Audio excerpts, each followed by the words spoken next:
Ollie, raise your fist. Pt2. This is the story about dangerous UFO cults and murder.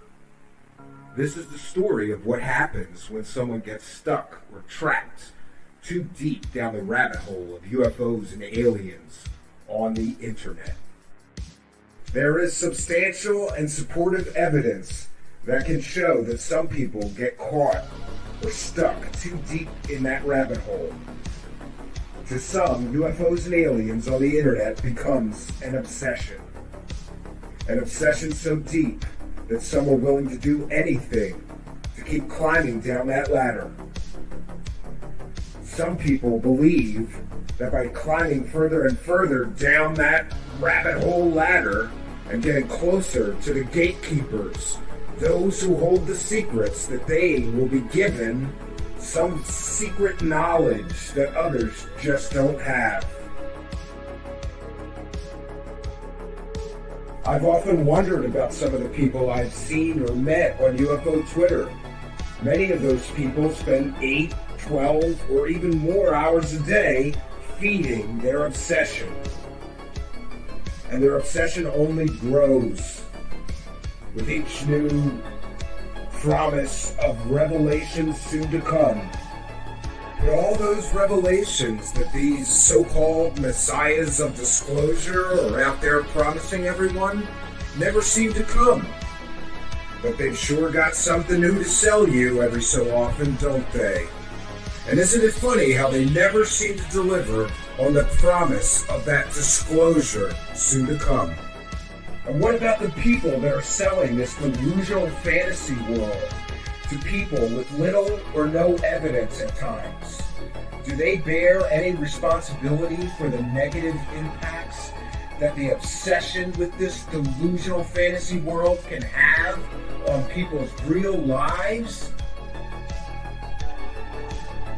I have witnessed the damage that this unhealthy obsession can do to many people who get stuck too far down this rabbit hole. It can lead to lost jobs, lost marriages, people who have lost their children, people who have destroyed their lives, even killed themselves. And what about the people who stood there taking the money of these people, selling them this delusional fantasy world where disclosure is going to come any day now, where the government has alien bodies and flying saucers, and soon will reveal the truth about it? What responsibility do those people have? When people's lives are destroyed, when marriages are destroyed, when people take their own lives, or when people get so far down this rabbit hole that they lose all sense of reality, that they finally snap and murder those closest to them, and murder those closest to them, and murder those closest to them, and murder those closest to them. These are the true stories of murder in UFO land.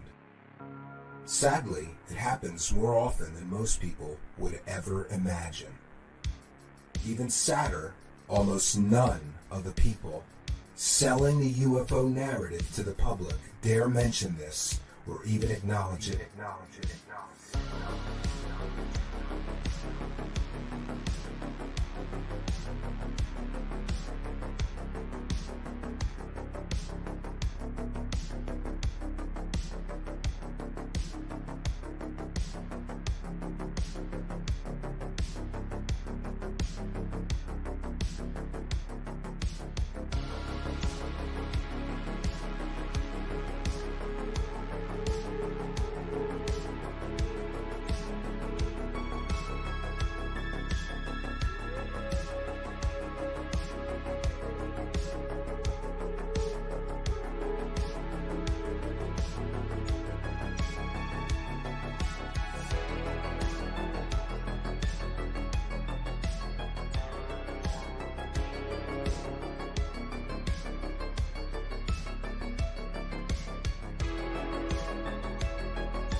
The further and further we go down this rabbit hole, the curiouser and curiouser it will get.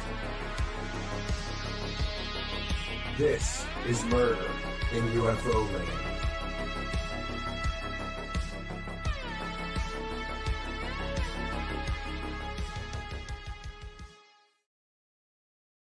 Greetings and salutations, friends, and welcome back. We are here tonight to continue our Murder in UFO Land series. If you haven't already, please check our main channel. We have the first in the series pinned at the very top of our channel. It is the Christopher Gray story. Now, unlike Christopher Gray's story, tonight's story is a little bit different, but still has a connection firmly rooted in UFO land. And while the alien reptilian Illuminati conspiracy is not so much a UFO cult, but rather a belief system, it contributed directly and was even mentioned in publicly available court records and documents concerning this double murder case. This case is even more disturbing when we realize that the victims were two children. And being a father myself, this case affected me deeply on an emotional level. And I wondered, how deep down the rabbit hole do you have to be to suddenly kill your two children, your only children? Disturbing as this case is, it is a perfect example of the dangers that conspiracy theories present, especially to those who may not be altogether mentally stable to begin with. So what happened here?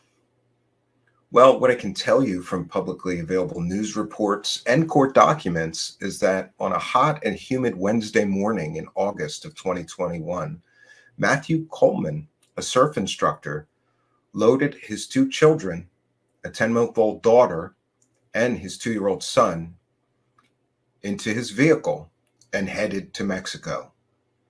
While there, he killed both of them with a spear gun and disposed of their bodies there in Mexico. But why? According to publicly available records, including court documents, Matthew Coleman believed that both his wife and his children had serpent or reptilian alien DNA, and he killed the children to prevent them from becoming monsters and terrorizing the human race. As I mentioned, the reptilian alien Illuminati conspiracy is not so much a UFO cult, but rather a belief system. But this belief system and parts of it are repeated by many people in the UFO community, including Kerry Cassidy, David Wilcock, most notably, and others. David Wilcock, for example, claims that there are meat wagons and human beings are being eaten by evil reptilian aliens. We have to take a moment to talk about these stories and the proof or lack of proof.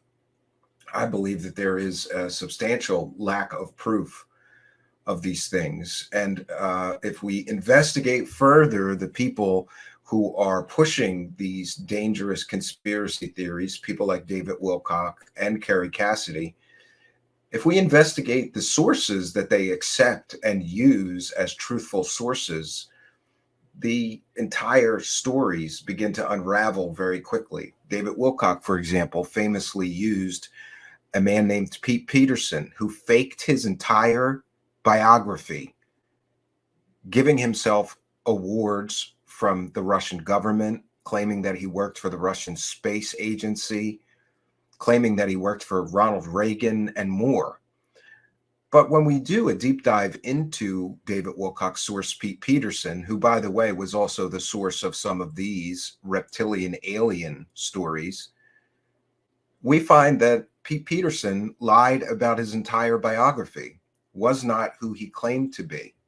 But David Wilcock accepted his stories anyway, even writing whole books about his stories, milking him for fake stories about aliens to sell to gullible people for years. Kerry Cassidy if we look into her sources, we find that she has in the past used a convicted child molester, a court-martialed child molester, as a source for her fake alien stories, many of them involving reptilian aliens. Kerry Cassidy has also used a convicted murderer who's somehow supposed to be in the secret space program while serving a life sentence in prison. I'm not quite sure how he's going off on space adventures and saving Earth while he's locked up in a prison cell, but this is the sort of idiocy that we get to once you peel back a few layers of deception here and truly investigate where are these stories come from. Well, largely, I have found that many of these stories are coming from convicted criminals who the UFO celebrities like David Wilcock or Kerry Cassidy, and certainly David Icke, who is the subject of tonight's story, get their information from. They are so willing to accept information from, let's just say, problematic, less than credible sources, that it becomes obvious to anyone, any outsider looking in, that these stories are incredibly problematic. Now, the reptilian, alien, and Illuminati conspiracy is sort of a mishmash or combination of many different conspiracies. So I thought it important, since this man, Matthew Coleman, who murdered his two children, I should say allegedly murdered his two children, he has yet to be convicted of these crimes. However, he is in a prison cell where he belongs. He's had his, the indictments filed and awaiting trial. But I suppose, and by the way, he pled not guilty to murdering his two children, whose bodies were found shortly after he was by Mexican authorities.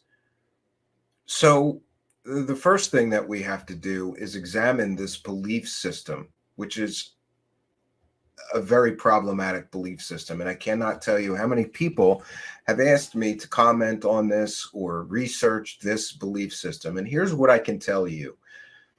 If you dig deeply enough into any subject, there are some things that are factual.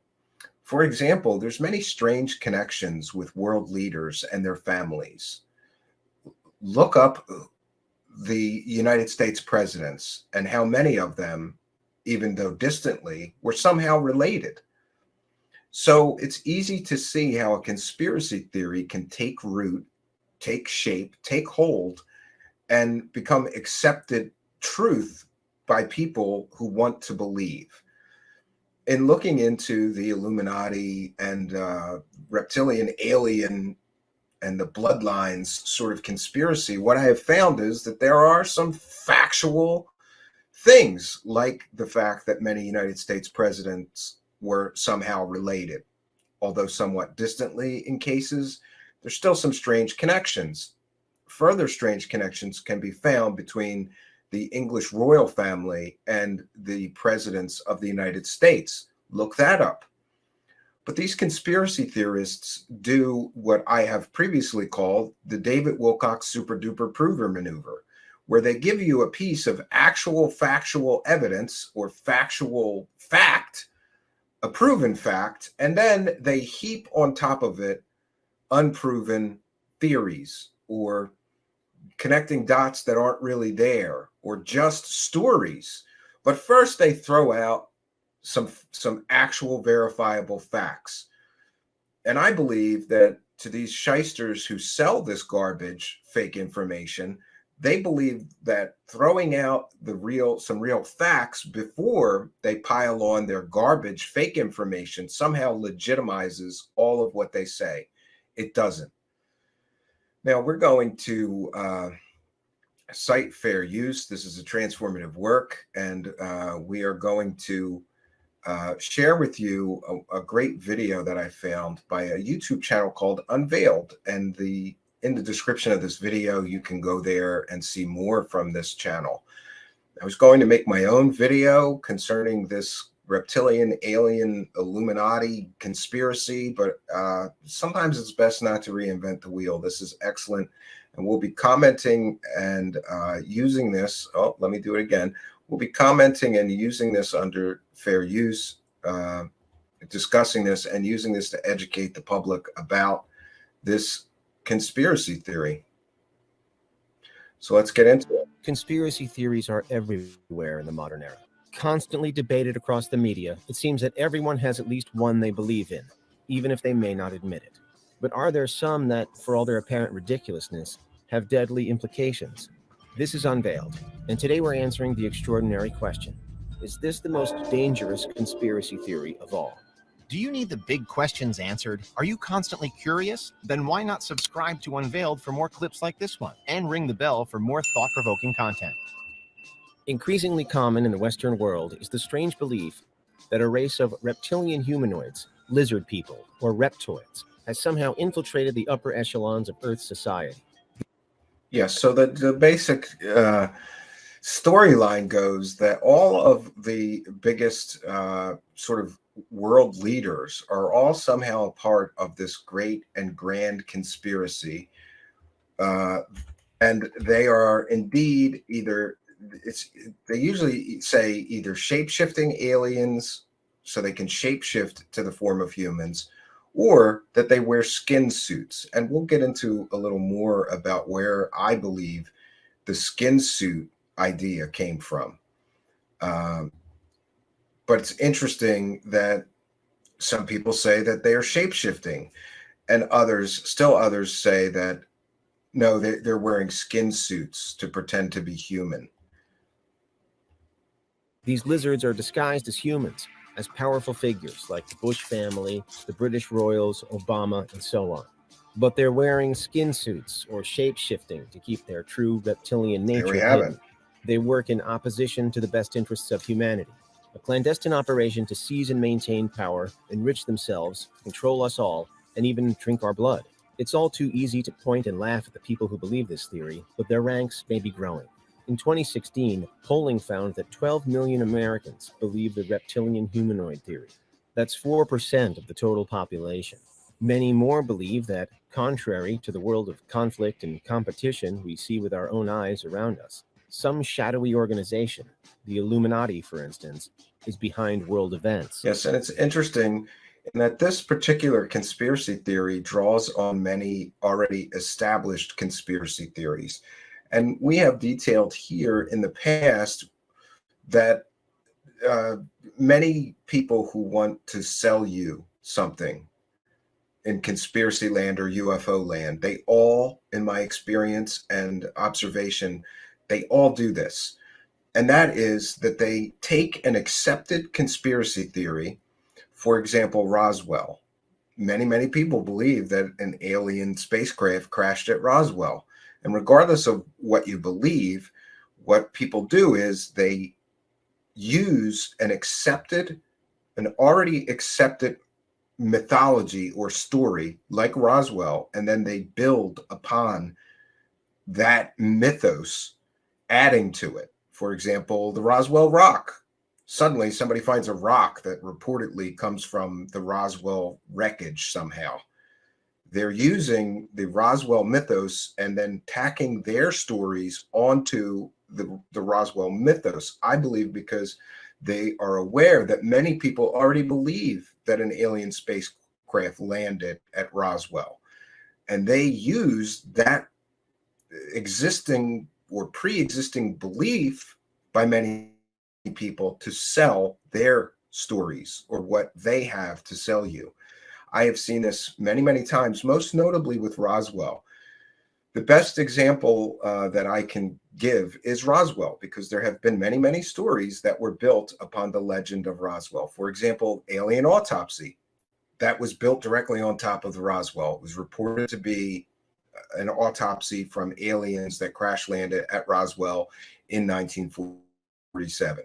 Alien interview, there's another one. Somebody snuck some tapes of an alien being interviewed out of Area 51, and he was from the Roswell wreckage, and he survived all this time somehow. The Roswell rock, the Roswell slides, that was a complete and total fraud and a hoax by Jaime Maussan, well-known collaborator with Third Phase of Fake, Third Phase of Moon. people do this. So I don't think that it is an accident that David Icke and others interwove other conspiracy theories in with this idea that there are reptilian aliens controlling the world. So in this case, they interwove the Illuminati conspiracies. And in some cases, depending on what conspiracy websites you read about this particular reptilian alien conspiracy theory, they mix in the Freemasons as well in some places. Silly as it all might sound, conspiracy theories are far from harmless. The reptilian conspiracy theory echoes 19th and 20th century conspiracies that Jewish people secretly control the world's banks and media. This is often called the International Jewish Conspiracy and has existed for a long time, popularized by a fabricated text published in 1903 called The Protocols of the Elders of Zion. It was exposed as fraudulent in the 1920s, but the Nazis made constant reference to this conspiracy in their propaganda. And it's also important to note that some people believe that David Icke and others are just using reptilian aliens as sort of code word for Jewish people, somehow implying that Jewish people are in control of the world. Another well-known conspiracy theory. Take from that what you will. But it's interesting that we have interwoven an anti-Semitic element is certainly involved in a lot of what David Icke talks about and preaches. And used it as a way to justify the Holocaust, with Nazi high command alleging that they were acting in self-defense against Jews to protect German society. Nazi Germany certainly didn't invent anti-Semitism, however. Jews have been persecuted for thousands of years.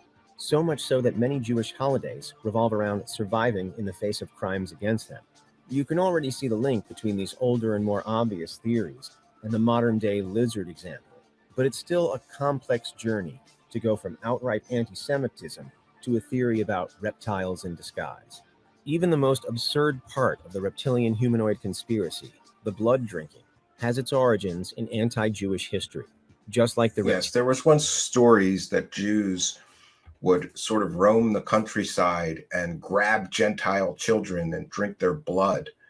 So a lot of this conspiracy theory is rooted in anti-Semitism. reptilian people. Jews were accused countless times over many centuries of sacrificing and drinking the blood of Christian children, which Jews began to call the blood libel. These were often children who had gone missing and whose disappearance it was easier to blame on convenient scapegoats.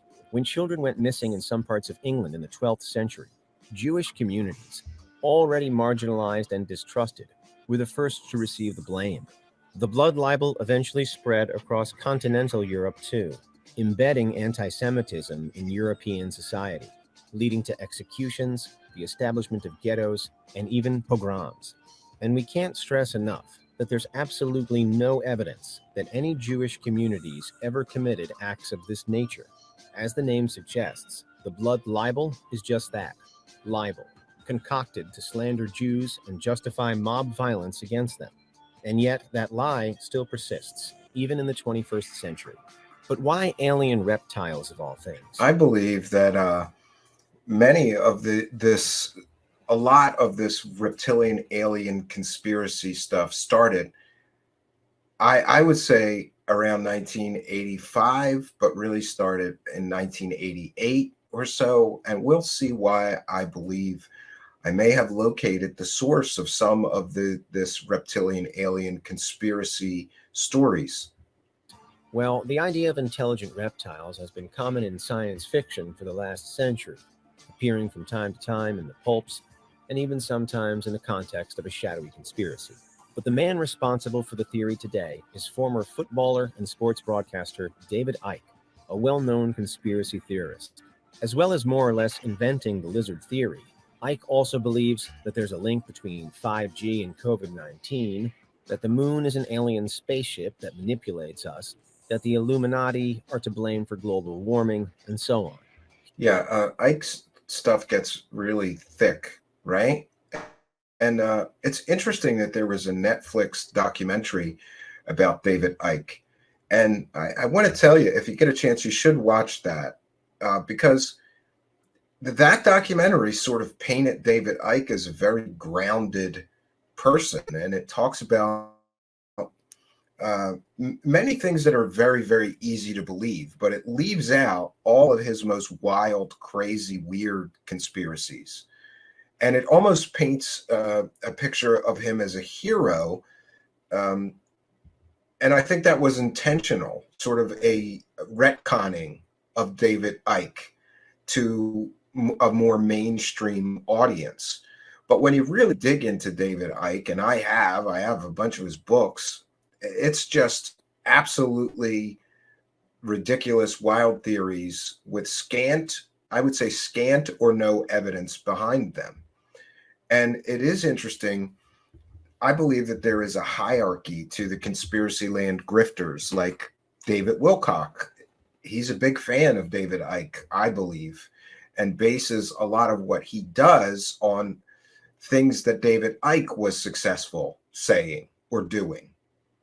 Interesting that there's sort of a pecking order between the conspiracy land grifters.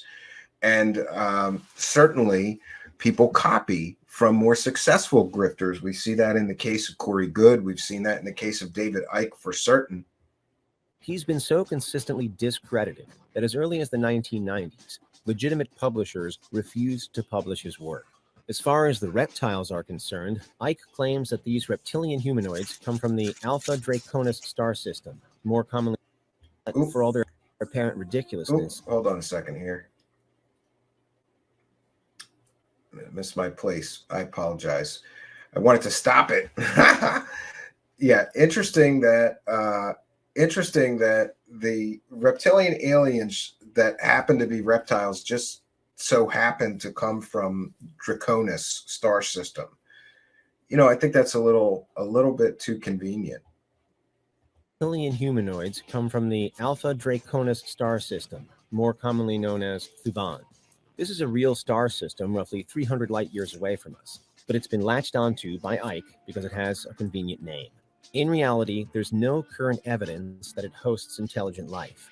We haven't even found any exoplanets there. More worryingly, Icke cites the protocols of the Elders of Zion as a main source for his beliefs. Remember, he's citing a source of a book that has been discredited as fake. And we see this very often with conspiracy land characters. They're just unwilling to accept. I have talked to people or seen evidence that people cite things like other people's books. Oh, well, this came from Colonel Corso's book, so it's true. No, not really. Or people will cite things like, a great example that I could give is the Wilson Davis documents or notes. Well, they cite this NRO document from Dr. Stephen Greer as proof. But those are completely fake documents, as proven by John from the Black Vault, who did an excellent debunk showing that document was 100% false. So this book is a fictitious, construct of garbage, and Icke is using it to prove his reptilian alien theories are true. He claims that, contrary to what the text states, it's really about reptiles, not Jewish people. Again, the protocols of the Elders of Zion is forged, something that's been known for a century. It was produced in Russia in the early 1900s, forming the bedrock that the international Jewish conspiracy is based on. However, it was quickly shown to be fraudulent, plagiarizing a French political satire, I agree, among other sources. So fan. why was it disguised and republished in 1903, and for what purpose? Well, much like the blood libel, to find a scapegoat for real systemic issues.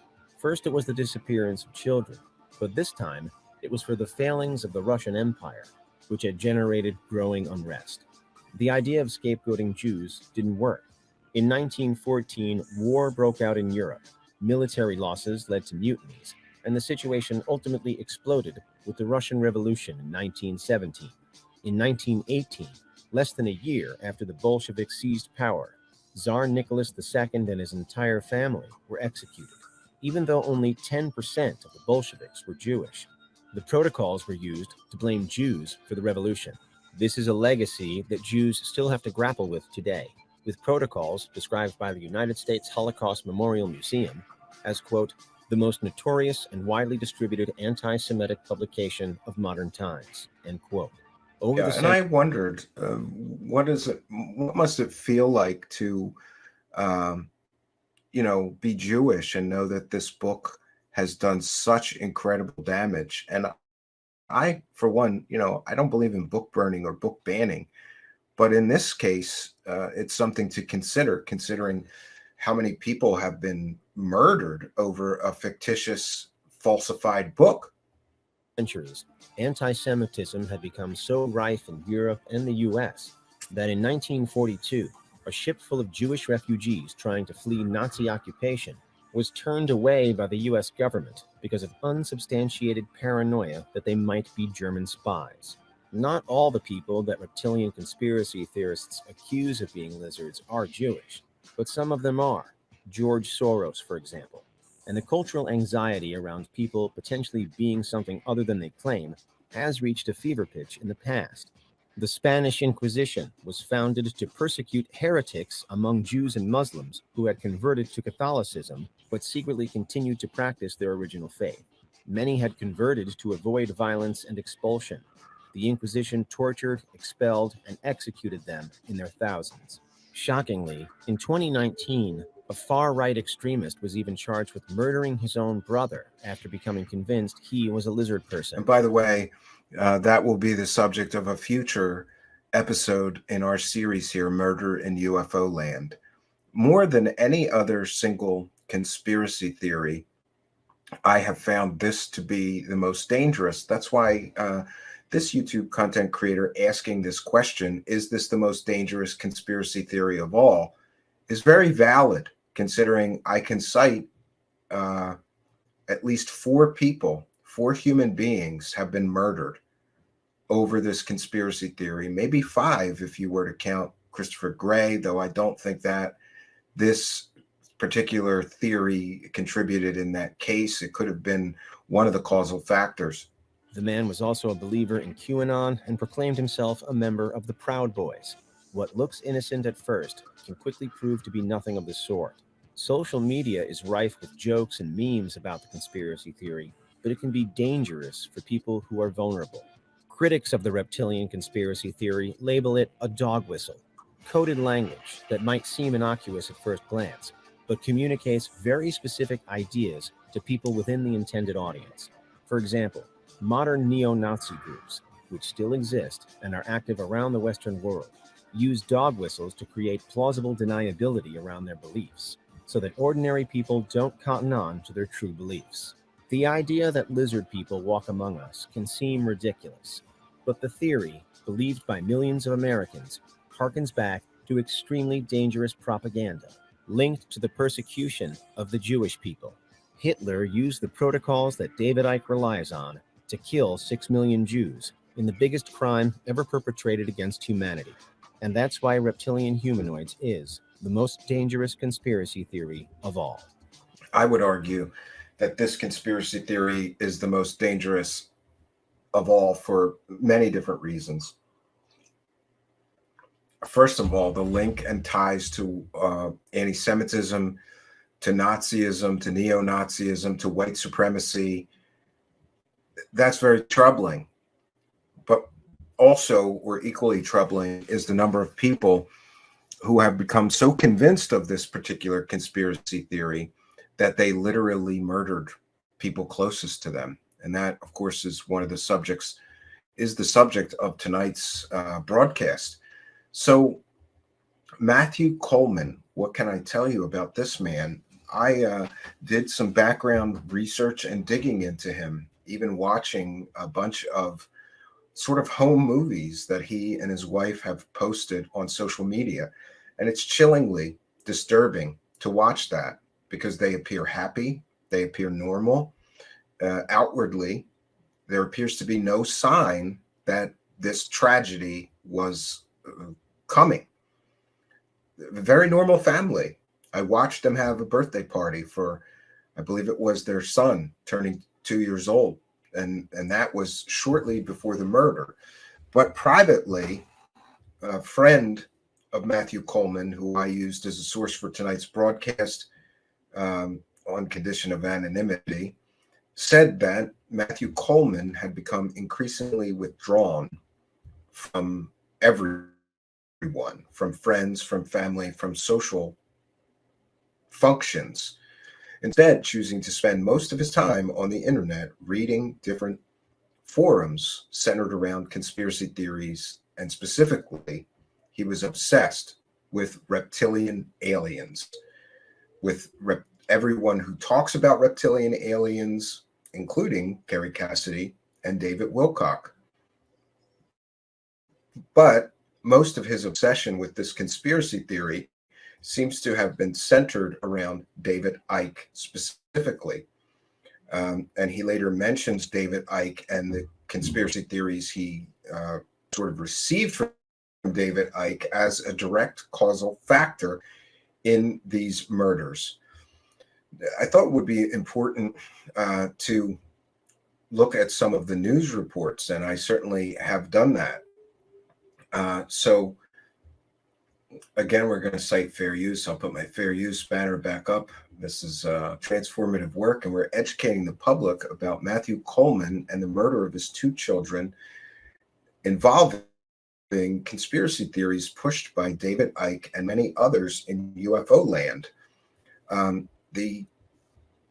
The news broadcasts are chilling in and of themselves. Speaking as a father, you know, I just can't, I cannot wrap my own brain here around becoming so convinced in this thing that you would load your children into a vehicle, take them on a trip, and then murder them brutally with a spear gun of all things.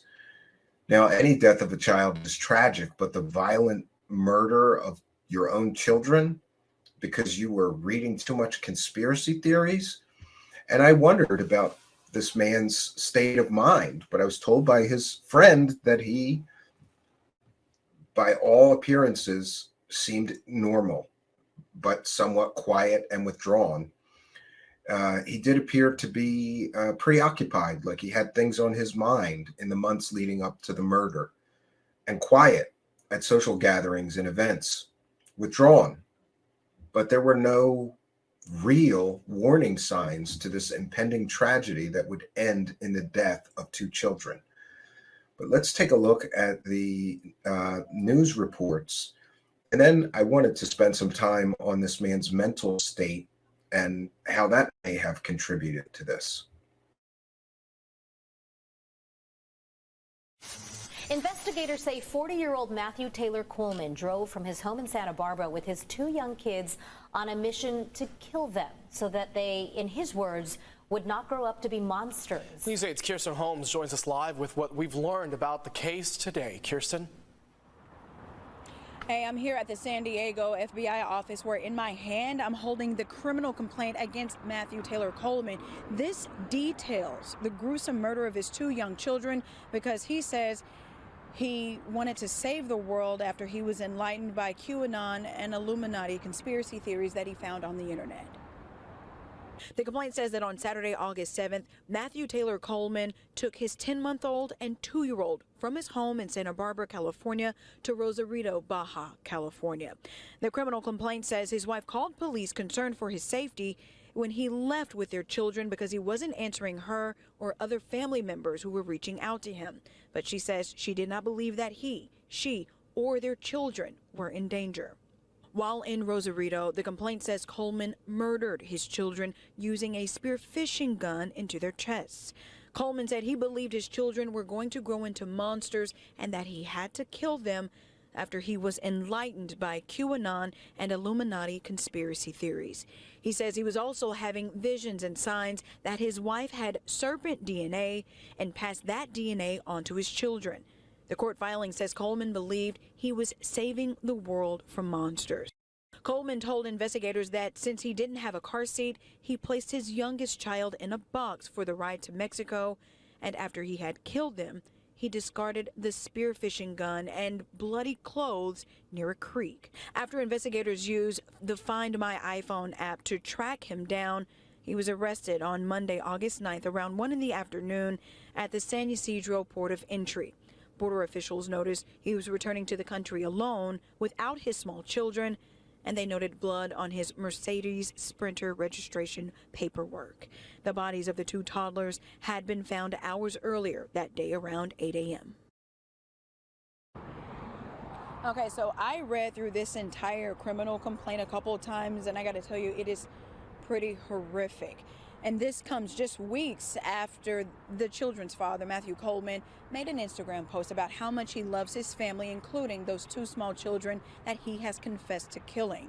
We have this full complaint up on our website if you want to read it at cbs8.com, but I got to warn you, it may not be suitable for all audiences. Back to you.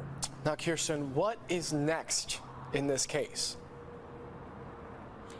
Okay, so Coleman was in court today, and he will be arraigned on August 31st. He is being held without bail, but August 31st is his arraignment.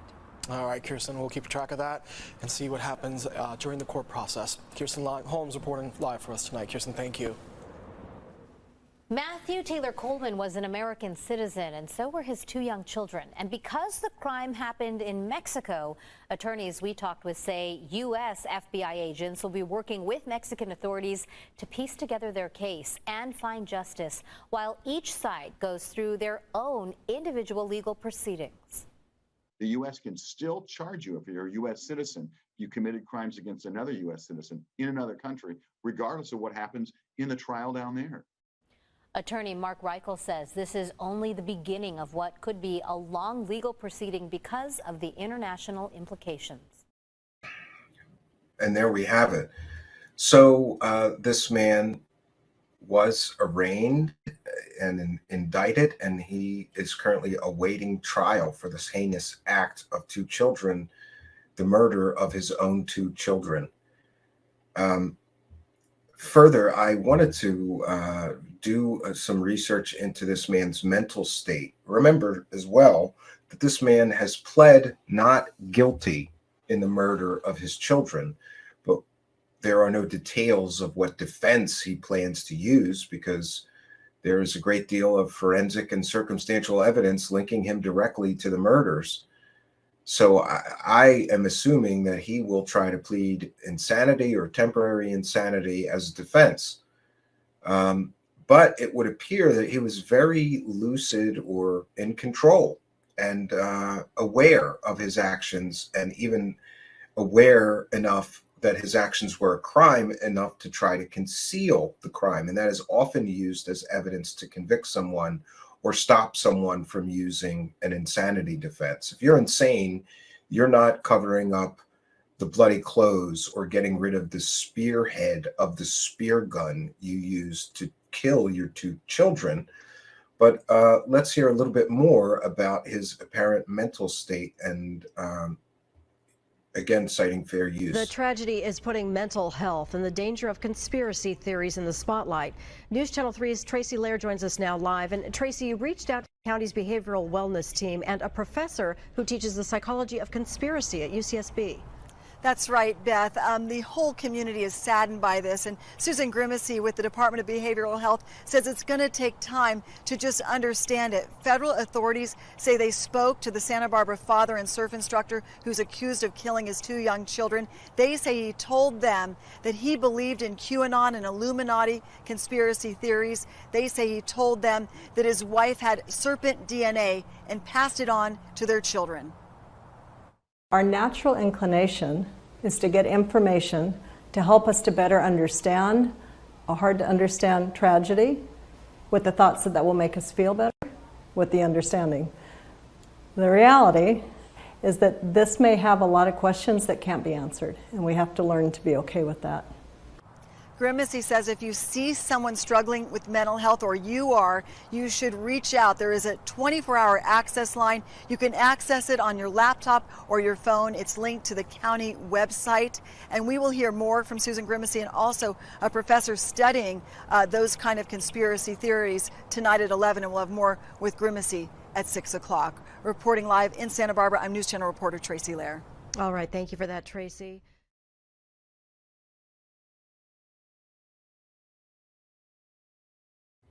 Oh, sorry. So I have a few more things to share. One moment. So apparently, when he was captured, the police entered the room that he had at the time, and that paints a very disturbing picture of his mental state. Uh, and this is an article, again, we're citing fair use from People magazine. Matthew Coleman left behind a shrine to his children in a hotel before he allegedly killed them.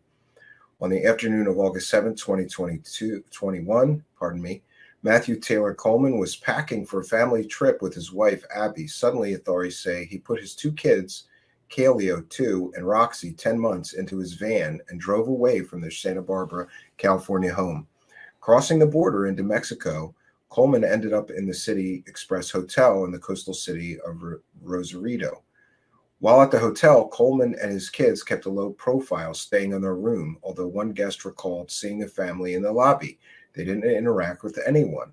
Coleman stayed in the hotel for 2 days before authorities allege he took Kaleo and Roxy to a nearby ranch and killed them with a spear fishing gun. Authorities say that Coleman left the children's bodies in a remote part of the ranch, but a farmer stumbled across them just hours after they were killed, before Coleman was able to cross the border into the U.S. Authorities on both sides of the border were looking for him. A manager helped authorities enter Coleman's room at the City Express Hotel. It had not yet been cleaned by housekeeping, and it is believed that Coleman was the last person inside the room. According to two sources, one in law enforcement and one in the hotel, Coleman's room was cleaned out of all personal effects except for 3 things. 2 stuffed animals sat on a table with a family portrait propped against it. Next to it, a Gideon Bible open to Psalm 127. And by the way, this is a Bible verse I'm very familiar with, which says in part, quote, "Children are a gift from the Lord. They are a reward from him. Children born to a young man are like arrows in a warrior's hands." The page was folded so that it was the first verse you could see, says a law enforcement force. It may all mean nothing, but it felt like a shrine. It felt significant. According to an FBI criminal complaint obtained by People last year, Coleman allegedly told police he was motivated by QAnon conspiracy theory, which falsely claims former U.S. President Donald Trump was secretly been battling a cabal of Satan-worshiping pedophiles at the highest levels of political power and influence. In a subsequent 30-page search warrant application released earlier this year, Coleman alleged conspiracy thinking are detailed even more. The affidavit alleges that Coleman was fascinated by conspiracy theories like QAnon and Illuminati and was interested also in Strong's numbers, an index of every word in the Bible. Coleman allegedly told agents while he was in Mexico he had laid in bed seeing all the pieces being decoded like the Matrix and that he was Neo. He said visions and signs revealed that his wife, Abby Coleman, possessed serpent DNA. Matthew Coleman mentioned that he was not sure if his wife was a shapeshifter and had passed it to his children, and that all things were pointing to the idea that his children have corrupted DNA and it will spread if something is not done about it, reads the affidavit. The affidavit states that Abby Coleman told authorities that she had also researched QAnon with her husband, but she said he became significantly more paranoid that people around him were involved in a conspiracy. Coleman has been charged with 2 federal counts of murdering U.S. nationals on foreign soil. His attorney has not returned People's calls for comment. He has pleaded not guilty, and he is being held without bond. Yeah, so very, very interesting. And I also wondered about the mindset of what makes people believe so strongly in something like this conspiracy theory that they would murder those closest to them. And, you know, I have my own beliefs about that. But it's interesting. I found someone, her name is Pat Brown. She's a criminal profiler that has worked on some very famous cases that you may recall, like the John Benet Ramsey case and others.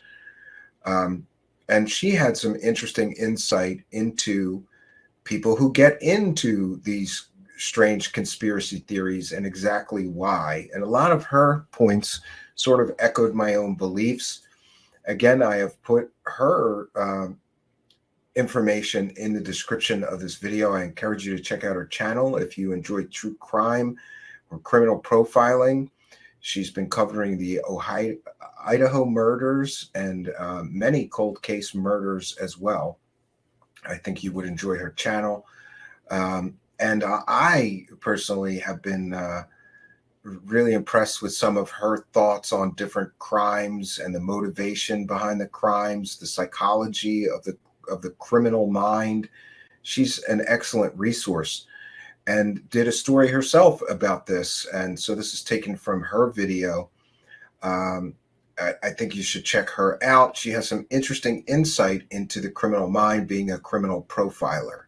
It doesn't appear he was in a psychotic state. It appears he knew what he was doing. He took the children, told his wife, he kind of took off with them, and she was upset because he said he was going to take them camping. Now, I'm sorry, but right there, the wife has to know they're not going camping. You don't take kids this age, not that child, camping. And he didn't take a car seat. He put the child in a box. So, I mean, they're kind of like clues. And then she was upset about that. So off he went and eventually went to Mexico and killed them. Sent some emails back and forth, text back and forth, sorry, and saying that he was, getting everything straightened out in his head in the worst way. And then you wonder about her, Abby. What are you doing when he's going into all this stuff? Apparently, according to a friend, she was kind of into this stuff too. And so she was thinking this friend was even part of a conspiracy. So, both of them were feeding on each other and feeding off of each other. And I don't know, maybe he was more extreme than she was, but both of them had a responsibility to take care of those children and not put them in danger. And if Abby knew her husband was going off the deep end, then she had to protect the children, which didn't happen. Maybe she was going off the deep end with him. I don't know. But the point being, they both made these choices. And I do believe that one of the reasons people make these choices is it's a desire to be important, to be special. Because sometimes in the world, people feel like they're just getting lost.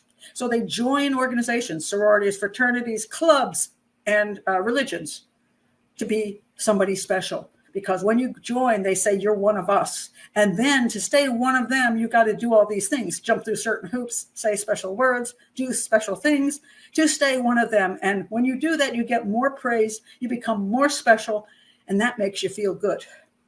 So a lot of it is either a real lack of self-esteem or a real high level of narcissism where you need a constant feedback of how wonderful and special you are. And being a regular person is not good enough. So you want to believe these things because then if you're on the inside too, if you believe this particular theory about the lizard people or about QAnon, or you believe that whatever you believe, you're one of the ones that knows better than everybody else. You see, you're special. You're so darn smart, and all those other people, they're falling for the evil people. And you're the one who's smart enough not to fall for it. And that makes you so important and so perfect. You're just brilliant. You're brilliant. So I believe that there's a issue with one's own self-esteem or personality, I say possibly narcissism, a level that encourages you to go into that kind of thing. Now, this guy's just a straight up psychopath because he's the Pied Piper, and he knows exactly what he's doing and what he's leading people into as he's making his millions and millions of dollars. He doesn't care about the destruction he's causing. Psychopath.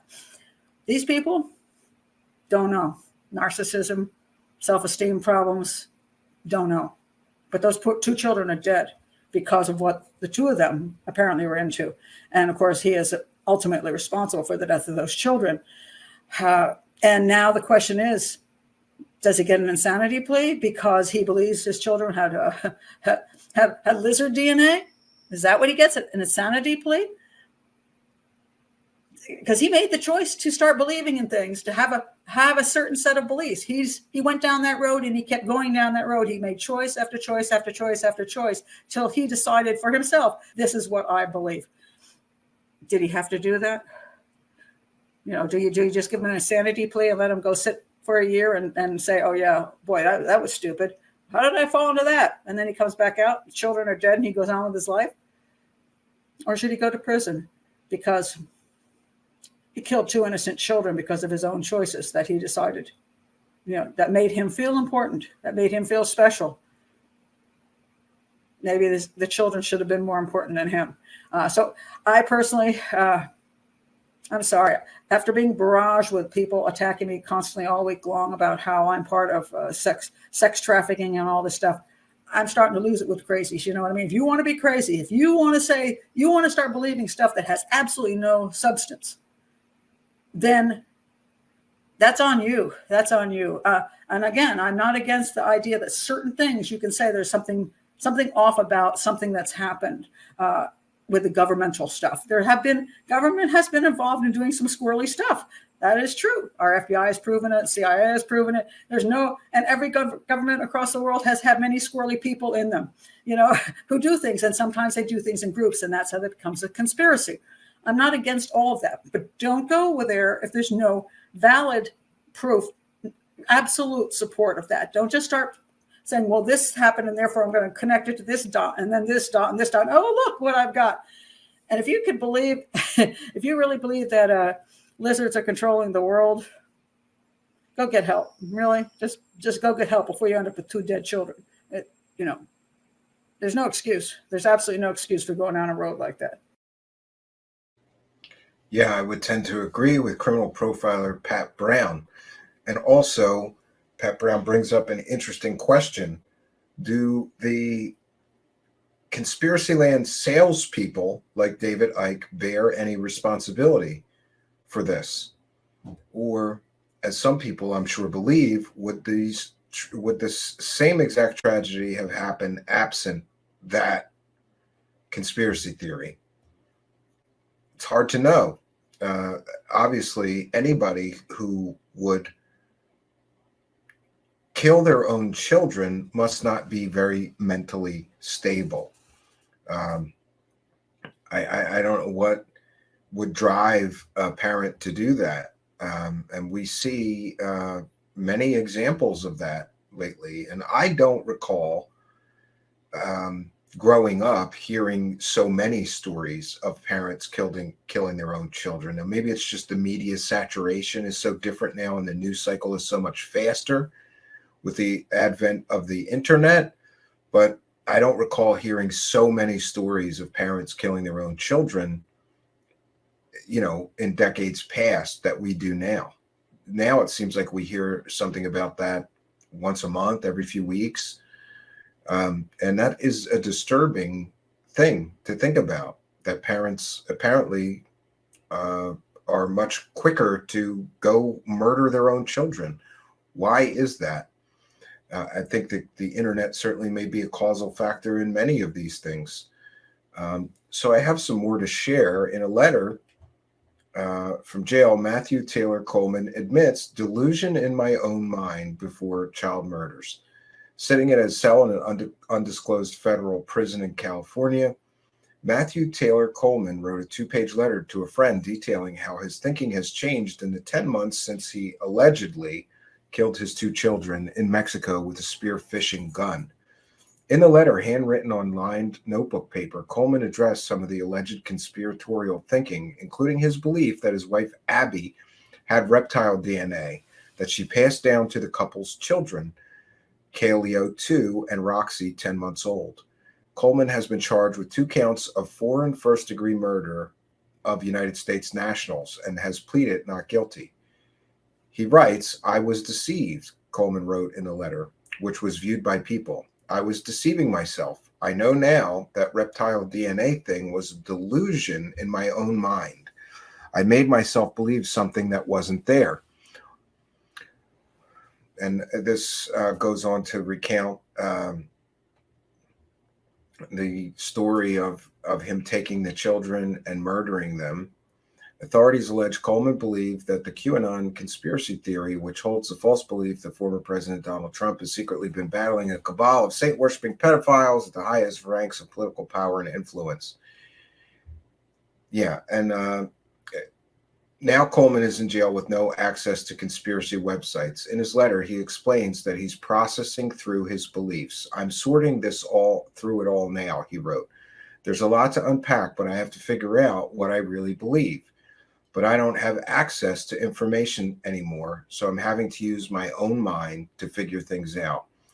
And isn't it interesting that only after the murder, he suddenly figures out that, he was mistaken.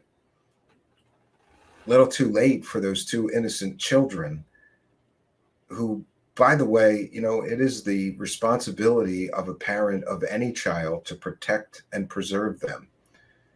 And, there's just no words for how I feel about this man and this case. There's just no words. I mean, what can you say about a man who reads too many conspiracy theories and suddenly decides that he is going to brutally murder his own two children with a spear fishing gun, and then try to conceal the murder, leaving the bodies in a foreign country? Maybe he thought it would be harder to trace the murders back to him somehow. And what was he going to do after the murders? Where was he going? What was he going to do? Just go home and, oh, my children are missing. It's mind-boggling to me. What was the plan here? I'm just going to murder my children and say they're missing? We'll report them missing somehow? What was he going to tell his wife about where the children were? She saw him load those children in the car and take them. And again, I think that the wife should be criminally charged with at least child negligence or, child endangerment. She sees him loading the children in the car. He's saying he's going on a camping trip with them. And I agree with criminal profiler Pat Brown. My wife and I were avid campers before children. We had gone camping in tents all over the place. We had a van decked out with a bed in the back of it for camping. But once the children arrived, you're not taking a 10-month-old child and a 2-year-old camping with you. Maybe a 2-year-old by yourself if that's all you have, but you're not taking a 10-month-old baby camping with you. So does the mother in this case bear some criminal responsibility? I believe that she does. At least child endangerment. She had to know something was not right when her child is being loaded into not a car seat, but a box. And what was she thinking? Did she call the authorities immediately after he left? Apparently not. So, yeah, this is very disturbing. Now, I mentioned that I could be incorrect in that I believe many of these reptilian alien conspiracies arrived somewhere around 1988, maybe early 90s. And I wondered, about the origin of some of them. And I hate to say this, but so many of these conspiracy land con artists, grifters, use existing sources like fiction, like works of fiction. We have seen Corey Goode and David Wilcock, for example, use things like Star Wars, Stargate, SG-1, Babylon 5, and other science fiction series. Literally Buck Rogers. They used Buck Rogers for a fake story they were selling. So I believe a lot of this may have been rooted in science fiction. And let's think about this conspiracy for a while, for a moment at least. So there is a race of reptilian aliens, and they are either shapeshifters who disguise themselves as humans, or they have skin suits. They're trying to take over the world, or they do rule the world, and they wear skin suits to disguise their real, true reptilian alien nature. If you listen to David Wilcock or Kerry Cassidy, they're trying to have sex with us and eat us. Trying to eat us. And they rule the world. And they wear skin suits. And you may wonder, where have we heard that before? Well, I think I may have located the source. But one night, aboard the mothership, Donovan made a startling discovery. The operation is working perfectly. The visitors were lying. They were not like us.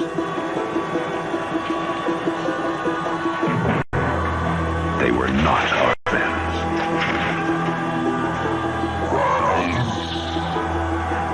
Donovan rushed back to get his hot story on network television. But before the broadcast, the visitors commandeered the airwaves.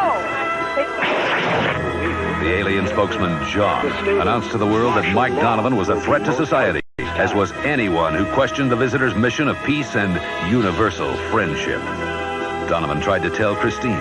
Mike, I work so closely with people every day. You don't believe me, do you? Reptilian with tongues that... It's all true. I've seen it, Chris.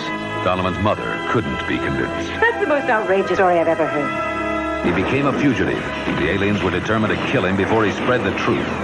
But soon more people began rebelling against the visitor's stranglehold. However, anyone who tried to escape was taken prisoner. One person did listen to Donovan. Why don't you tell us what you know? Juliet Parrish and her small group of resistors were the first not to doubt his incredible story. Believe me. Juliet had a plan for the group to fight back. We have to arm ourselves. They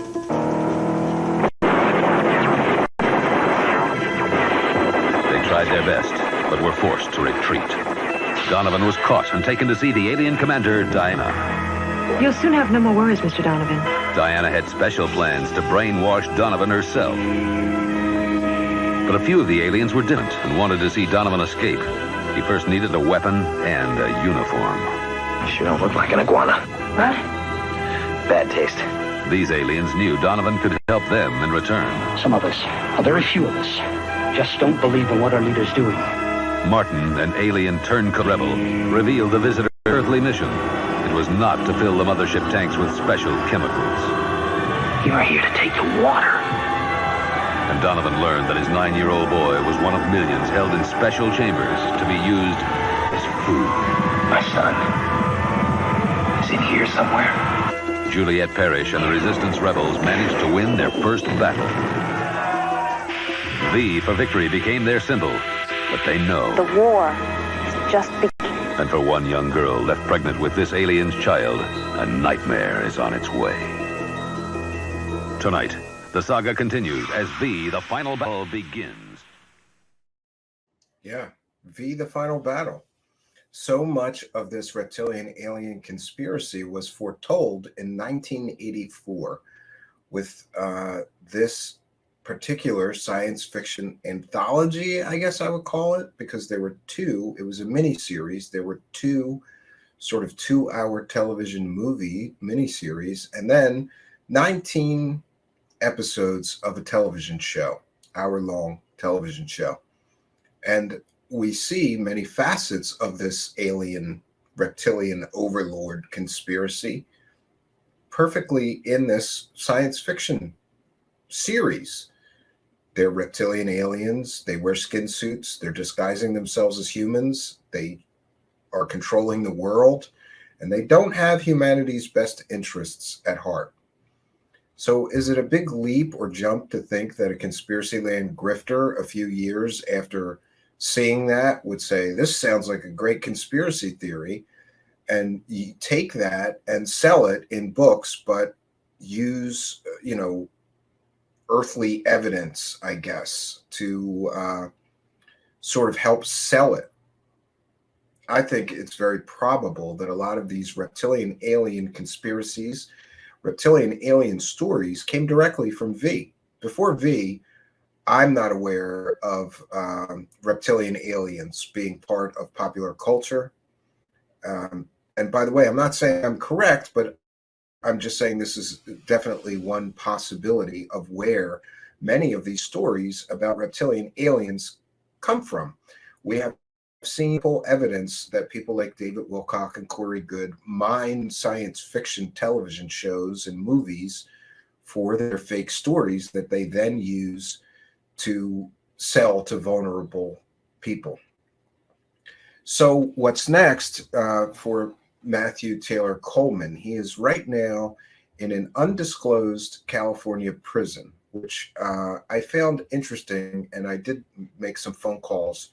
And what I found out is they're not disclosing what prison he's in because he has received many, many death threats, which I suppose is understandable. This man is very vilified and hated, as rightly he should be, for taking the lives of two young children, a 10-month-old baby girl and a 2-year-old baby boy. And it's a real tragedy. And here we can see perfectly displayed the dangers of conspiracy theories and the dangers of the peddlers of conspiracy theories. Now, do I think that David Icke is losing any sleep over this? He was directly named by the defendant in this case, Matthew Taylor Coleman. I don't think he's losing any sleep. I don't think he cares. I don't think he cares one little bit that a conspiracy theory that he promoted and sold may have been a causal factor in the murder of two children. And that will tell you something about the mindset of these people. I believe that many of them are sociopathic or psychopathic. They display little or no empathy towards others, despite some of them, like Corey Good, claiming to have superpowered empathy and be an intuitive empath. No, all they care about is the money that they're raking in from vulnerable people. And all they care about is keeping that gravy train rolling with constant money flowing into them. We have seen it time and time again with people like David Wilcock, Corey Good, David Icke, and others. So until Mr. Matthew Taylor Coleman is tried, it's enough to say that he is simply accused of these murders, but I believe that he will be convicted. And I believe that he will receive either a life sentence or, more appropriate in my mind, is the death penalty. I'm not generally real big on the death penalty, but in some very heinous cases like this, like the murder of an innocent child, I do believe that is an appropriate punishment. You forfeit your right to life when you take the lives of someone else. Oh, and so we will read our super chats here. Totem R with a kind and generous $5 super chat says, just discovered your channel. Thank you for your work. Sent you an email. Looking forward to connecting. I'm a shaman, but I'm skeptical. And I did get your email. Thank you for that. I just haven't had a chance to reply to you. But thank you for your kindness, your generosity, and your support of the show. It is much, much appreciated. And by the way, we are a viewer-supported show.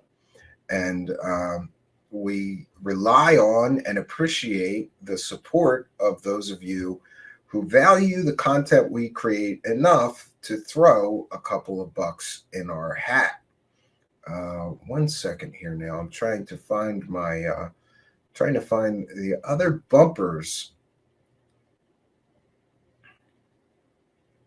Yes, I have found them. So let me go and we'll read the rest of the super chats. I apologize to you early super chatters. Sometimes we do these presentations and it's a bit of a distraction to stop every few minutes to read the super chat. So I appreciate your understanding, but we do read every single super chat that comes in and thank every single person for their kindness, their generosity, and their support. So 1 second, I'll share my screen here and let me do that, share my screen, and thank all of you kind and generous benefactors. And let me take a moment to thank the Patreon supporters and the channel members as well. And for those that have asked, the Patreon is $1 a month and becoming a channel member is $5 a month. You get the same benefits, but on YouTube for the extra couple of bucks, you get a YouTube channel member badge and a few other YouTube goodies. So Totem R, we've read yours, just discovered your channel. Thank you for your work. Sent you an email. Looking forward to connecting. I'm a shaman, but I'm skeptical. My Flock is Everywhere, the kind and generous $3 super chat, and also with the kind and generous $2 super chat. Says, hi, Stephen. Everyone praise the cash. And thank you for your super sticker purchase as well. And Spooky, that one was from yesterday. So we're going to take a moment to remind you that we are, like I said, a viewer-supported show, and we appreciate all your support. Here's our announcer, Ian, to let you know if you do enjoy our content and want to help us create more, how you can help.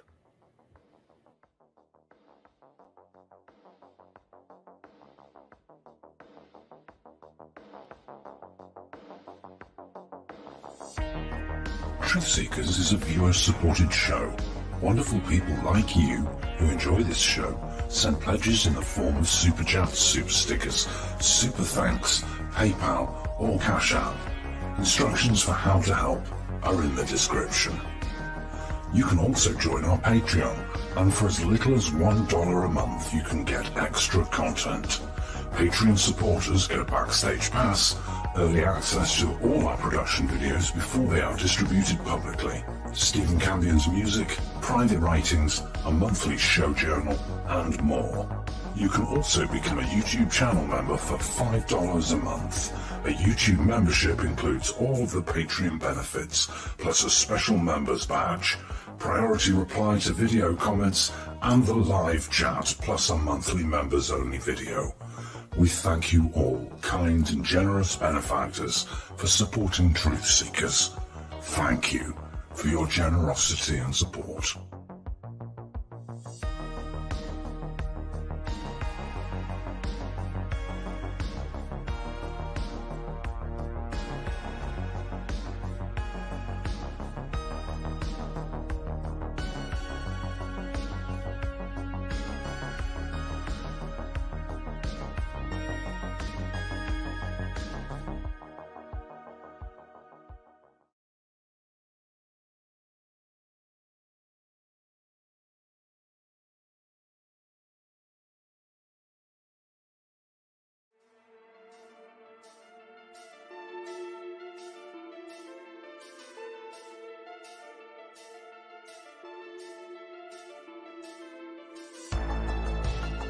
Thanks for being here. This is Truth Seekers with your host, Stephen Campion. Please rate, like, and comment on our videos or podcasts. If you are listening to an audio podcast, please rate us 5 stars to help us rise in the search rankings. If you are watching on YouTube, please like, comment, and subscribe to our channel. If you're listening to an audio podcast, we love and appreciate you listeners, but you are missing the live tapings. All our shows are recorded live with video feed. We'd love you to come be a part of our live broadcasts and tapings for the podcast. Head on over to YouTube, click the search tool, the little magnifying glass, put Truth Seekers, one word in the search bar, and hit enter. You'll see a strange and mysterious guy with sunglasses. That means you found the channel. Go there, smash the subscribe button, and hit the notification bell to receive up-to-date info on our YouTube channel. We welcome you to be a part of our live taping and our chat room during the live broadcasts. Seek the truth. Speak the truth. This is Truth Seekers. Truth Seekers. Truth Seekers.